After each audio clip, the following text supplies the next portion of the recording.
And naked gay guys dancing around me. Yeah. That's what we're about, the Hillbilly Moon Explosion.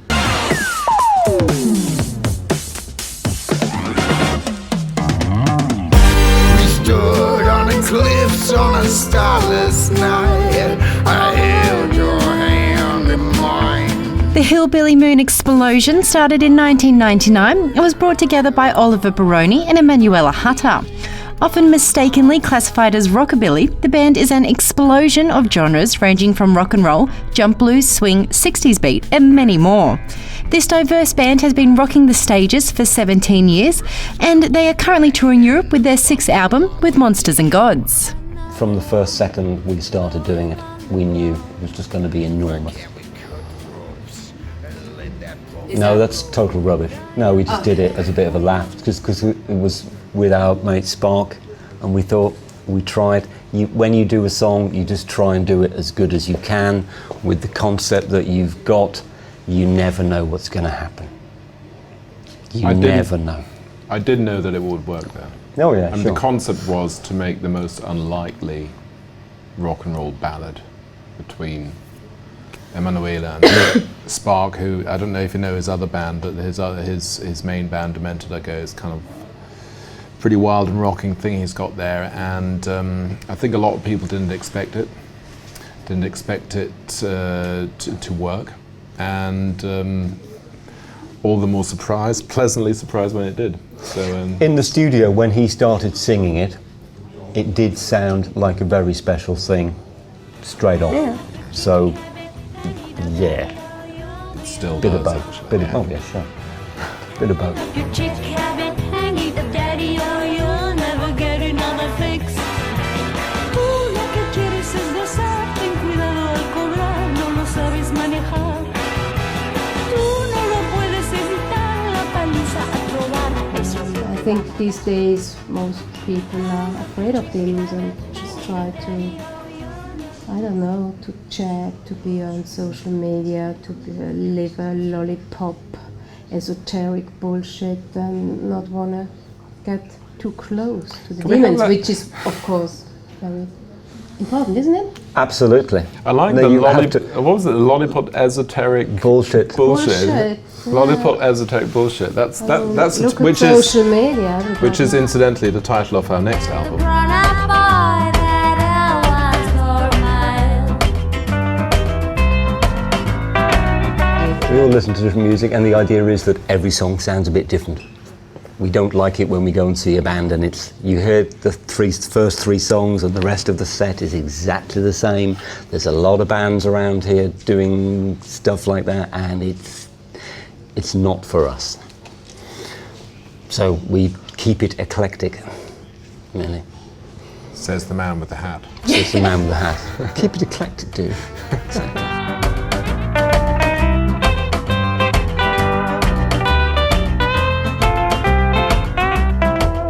You had the idea for the name. It was It's slightly... your fault, is it? It's my fault. It's your fault. He had another name, and like Honey Child or something. I had all sorts of ideas. And all sorts of ideas. And then I thought, why not? God, oh God. Yeah, you're happy now, you're not playing with Honey It's Child. actually got slightly, I see it in a more positive light now, I must admit. And then I thought, why not Hillbilly Moon Explosion? Explosion. The idea was to cash on the live following that we had for both bands. And I have to say, it did work, because right from day one we had an audience. That was good. But we are now stuck Stupid with name. a very, very Stupid long, name. slightly silly name. I mean, if you look at those festival posters, you'll see, U2 and the Hinds, and then it's the Hillbilly Moon Explosion from hell with bad haircuts. But when people hear it, they usually laugh, but then they remember it. Yeah. That's about the only positive thing I can say That's about what it. they It's can like, remember, that's it true. kind of, it almost describes what we do. Certainly better than, let's say, the Beatles or something like this. I know, And actually, people laugh and then they working remember it. marketing. Yeah.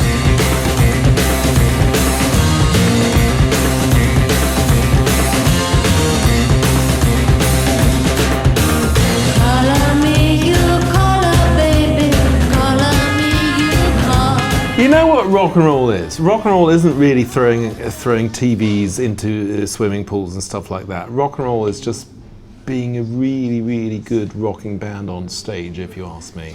It's turning up on time, doing a proper sound check, being ambitious every time you want to play, going out there with the attitude that tonight, I don't care who else is playing, I only want them to remember us. And going on and giving it everything and doing that night after night after spending 10 hours in a bus, hardly any sleep, getting to the hotel at 4 in the morning and repeating the process ad infinitum.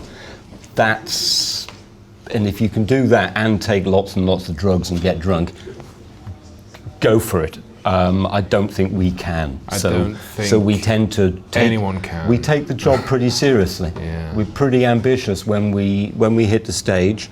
We want to do the absolute best thing that we can do.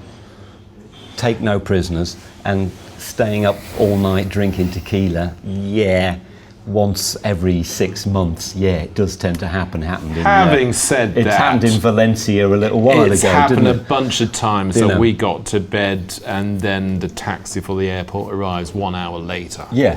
It has. Sure. Having said that, But I agree too. Rock and roll is about rocking, and rocking is entertaining the audience.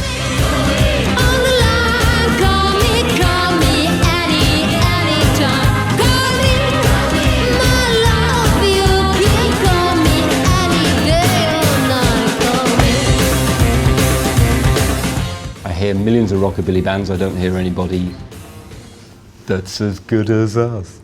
Maybe that's the plus point for us. We're incredibly modest. But I We're so believe modest. that they compare us with the rockabilly bands, no with other genre. Because most rockabilly bands just try to copy. They just play rockabilly. What was there, And I we think don't. it's very boring, to do something that happened already 50 years ago.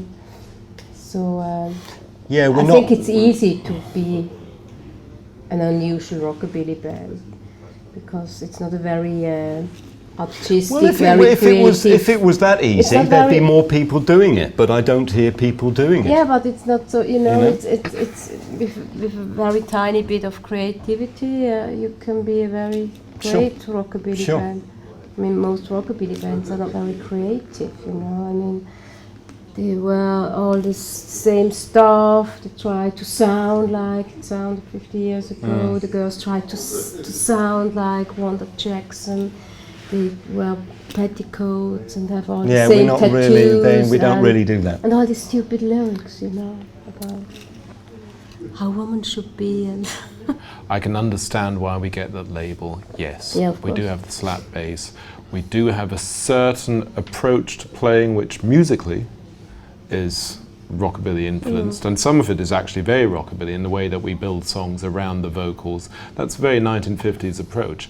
We don't sound like it's 1950s, but in a certain way, we have a way more authentic approach than many bands that try and sound like 1956. Are you gay? You're so good looking, but something in the way when I look in your eyes. Johnny, you mean so much to me. I waited so long for you to set me free. All my American friends, who are musicians, they just say, hey, that's what they would love to do. They can't, because their part-time job would be flipping burgers at McDonald's. I can be 50% of my time I can be a professional journalist and writer and still have a professional music career and play on a professional level. And he builds guitars. He builds guitars. And I mean, how many people can actually do that? Because it's actually my preferred way of doing it, being able to do both. If it would just be musicianship, that would be way more monotonous, and it would be harder. It would be way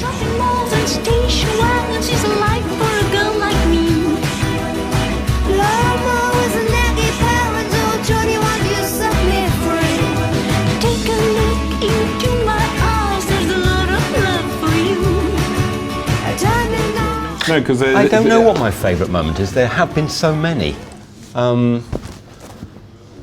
walking on stage at the Gagarin in Athens Yeah. and seeing shitloads of people out there.